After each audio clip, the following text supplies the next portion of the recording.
they're off. Runners race away for the Glenfarclas cross-country handicap race, and it's over 3 miles and 5.5 furlongs, 31 obstacles to take. And racing down towards the first of them, it is Tommy Bow. That'll leap it in the lead. Landed safely from Conflated, maroon and white silks. A little bit wider out than his Back on the Lash, the dual previous winner. Close up with him is Slipway and Statuario as they work over the Birch Island fence. Then came the French Raider, Sweet David, those grey and red silks. A few lengths away then to Fame After the Glory in the hands of Jonathan Burke. Bustleton out the back, together with Mr. Coffey in maroon colours there for Nico de Boinville. Next up is the Aintree fence before they turn that sharp left-hander. Conflated moving through to the outside to pick up the running over the Aintree obstacle from Tommy Bow. Then Statuario back on the lash and Slipway out to the bank with a hedge over fence number 4. All safely over there. Next up the double bank. Tommy Bow regained the small lead there from Conflated as they take the Glenfarclas barrels for the first time. Fence number 6, Conflated jumped out a little sideways as Tommy Bow will lead them towards jump number 7, a double bank with a hedge. Tommy Bow from Conflated back on the lash lands in third as they're on the way to the timber rails now. Then Slipway to the outside of Sweet David and Statuario. Bustleton's to the inside of him, and Fame After the Glory, Mr. Coffey waited with at the rear of the field. Over the timber rails, great jump there from the leader. Slightly more ponderous perhaps from Conflated in second, back on the lash in third, then Slipway in fourth. Now making the way towards a railed hedge. This is fence number 9. Tommy Bow back on the lash, Conflated jumping out a little to his left, then Slipway, followed by Sweet David and Statuario, 2 lengths to Bustleton. Behind Bustleton to the outside, Fame After the Glory. Mr. Coffey waited with at the rear of the field. Fence number 10, the ditch and railed hedge.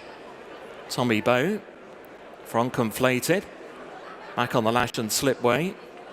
Then Statuario out of Sweet David and Bustleton. Fame After the Glory, and the held up Mr. Coffey. The poled railed hedge at fence 11. Watching him get over there, all okay. So it's Tommy Bow and Michael Nolan as they head across the racecourse and on towards the next fence. Racing towards what'll be the up and over bank, jump number 12.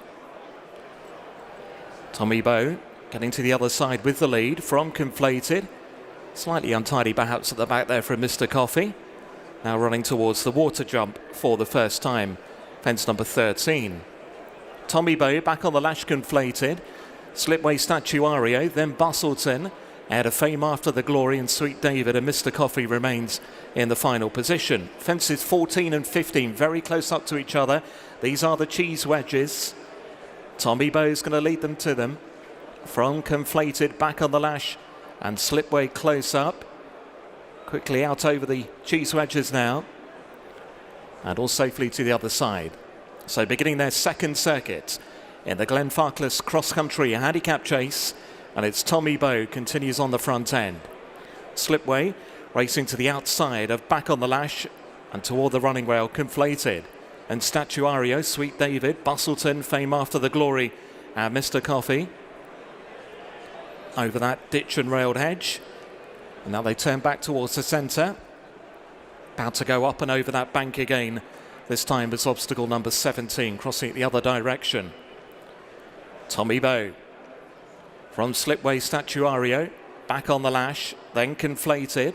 Bustleton and Sweet David, Fame After the Glory, Mr. Coffey. Next up, number 18, the double bank in hedge. There's not much in it for the lead now. Tommy Bow back on the lash, Slipway pretty much together, Statuario close up behind as they come to take this next double bank. Tommy Bow steady, joined by Slipway. Statuario back on the lash and then Conflated. Sweet David trying to move up into a good spot there just in behind the leaders, and then came Fame After the Glory. Followed close up then by Bustleton in the blue and the pink, and then Mr. Coffey over this next hedge, and Slipway coming through to just about lead now under Ben Jones. So Slipway from Statuario. Tommy Bow remains well there from Back on the Lash, and then Conflated and Sweet David, followed by Bustleton and Fame After the Glory. and then Mr. Coffey. Over the next one now, Conflated made a mistake. Bustleton jumped up well. Mr. Coffey remains at the back as Slipway has the lead. It is Slipway. Out in front from Statuario, Tommy Bow, and back on the lash as they take their next corner. The field all remain in the contest, and there's probably only about 8 lengths between the whole lot of them. It's Slipway. The next one over the water.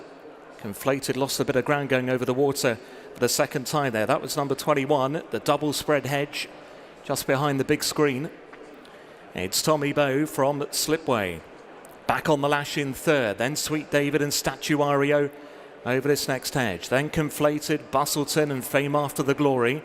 Mr. Coffey remains in that final place. So they're setting out on their final circuit. And racing over the bank and hedge at jump number 23. It was Tommy Bow who led by a half a length over Slipway, racing in second. A couple of lengths away, back on the lash is back in third. Now to the next one, number 24, the ditch and railed hedge. Sweet David up into its best placing so far now to share for fourth with Statuario, then Fame After the Glory and Bustleton. Next is Conflated, and still no move yet from Mr. Coffey's, about 6 lengths detached from the second to last horse.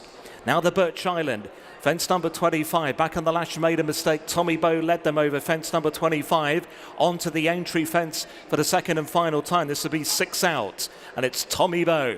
Tommy Bow by 3 lengths over Slipway, now back in second. Back on the lash is in third, then Statuario. Sweet David is behind those in fifth as they come to take the Aintree fence. Then Bustleton, Conflated, Fame After the Glory, and Mr. Coffey. Now they go towards fence number 27, the bank with the hedge, and it's Tommy Bow from Statuario over that fence. Sweet David continuing to improve, and then came back on the lash as they take that double bunk now. Next to be the Glenfarclas barrels, and they'll be back on the race course proper. It's Tommy Bow that's going to lead them over 3 out from Sweet David, Statuario, and back. Oh, Tommy Bow's run out. Tommy Bow has run out there before the race course proper. So high drama, and a bit more. The rail is taking a beating there as well as they head down towards the stuffed hurdle. 2 out, back on the lash, and Statuario's. The race has changed complexion with Tommy Bow running out. Sweet David is running behind and poised to strike. Slipway is now back in fourth. Bustleton is trying to stay on. Then Mr. Coffey way back then to find Conflated and Fame After the Glory. So they've got one to take. The 31st and final fence, and it's back on the lash. The previous dual winner joined near side in the grey and red by the French raider Sweet David, who now begins to make his effort under Felix to Giles, and Sweet David's moved into the lead now from back on the lash. Mr. Coffey staying on strongly from miles off the gallop. They're up the running though, and it's Sweet David. Sweet David begins to accelerate away. He's going to win in fine style, the French raider for Gabriel Leenders under Felix to Giles. Sweet David's won the Glenfarclas cross country. Mr. Coffey are never near a second. Back on the lash in third. Then came Statuario, Slipway, and then Bustleton, Fame After the Glory, and Conflated, last of those to finish.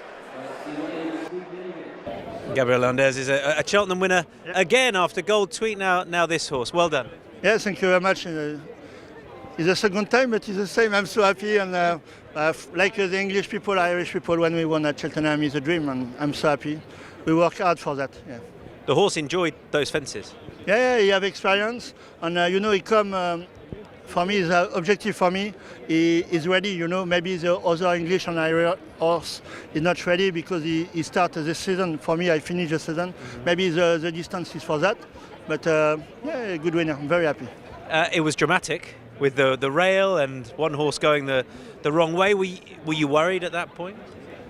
With your horse nearly following the other horse? Yeah, but he have experience on the cross country, on Felix ride, perfect ride, and I'm so happy. March for the festival. Will he be back? Yeah, normally my owner is so happy. During we arrived yesterday, we visit Cheltenham, we visit the track. Everybody is nice with us, and I think we come back in March, of course. He go in holidays a little bit, 3 weeks in holidays, and after we prepare March here, of course. And are there cross-country races in France before then to get him ready? No, maybe I will go on a flat for prepare. Yeah, we are special with a cross-country horse, but he need a I don't know my English. He like a run on the flat. It's funny for him. He change the discipline, and because if he do sometimes always the same, it's not funny for him. Yeah. Like the cross country, these horses, they want to be challenged consistently. They want to do different things. Yeah. Last year he ran on the claimer for 9,000 euro, you know, in the claimer, and I said, the owner, we have the last chance. If he likes the cross country, we have a nice horse, and he loves the cross country, and we have a really good horse, and the cross country is good for that. Yeah. It's great to have you back in the Cheltenham Winners enclosure, and we look forward to seeing you again. Thank you very much, and I will go at Haydock next week, and perfect. You're Haydock next week? Yeah, Betfair Chase with Goldtreat. Yeah. Ah, fantastic. Okay, what are you expecting? Well, we come the same. We come. He's perfect for the race, and we prepare that. And now I don't know the level, but it's the objective for me. Yeah. Okay. How good do you think your horse is? I don't know the other horse, but I think he have a level for run well. After he have a really famous horse, and we will see the Monday is the list with the runner, and after I know my chance. Yeah. Okay. Do you want rain? Or not no worry? Problem. Yeah, no problem. That is not problem. Just I need a good tactic. Okay. Yeah. Okay. Good luck. Thank you. Thank you. Felix, huge congratulations. Dramatic race. Take me through it. Yeah, dramatic enough. I was probably quite lucky. For a start, the horse is hanging about out to the left, and when the horse in front of him took the wrong course, he was quite honest to get him back on track. Yeah. Did you? I mean, he nearly went with him, did he? Yeah, he nearly did. I mean, he was hanging left anyway. The horse went the wrong way left. It was the natural thing was for him to follow the horse in front of him. He'd been doing that the whole race. But yeah, he was good. He's an honest horse. He's nice, and he had the luck today was the fact that he had experience over cross country, so that's what sort of made a difference. And what happened with the rail when he took the rail? I only just brushed one of the rails, but there's a bit of rail sticking out. I mean, I didn't hit it hard. I literally just brushed it, and it's just sticking out in the wrong way, so it came with me. But yeah, it looked more dramatic than it was then. Just on the horse, what a performance though! Great round of jumping. Yeah, absolutely, and you have to just really take your hats off to Gabby Leenders, because he's had this race in mind for a long time now. He had the horse at 110%. It didn't scare him being that far out the handicap. He was confident right the way through to the end, and he's got a good rate round here, good strike rate round here. He's a trainer really going places. Well done. Thank you. Watch live racing now on racingtv.com.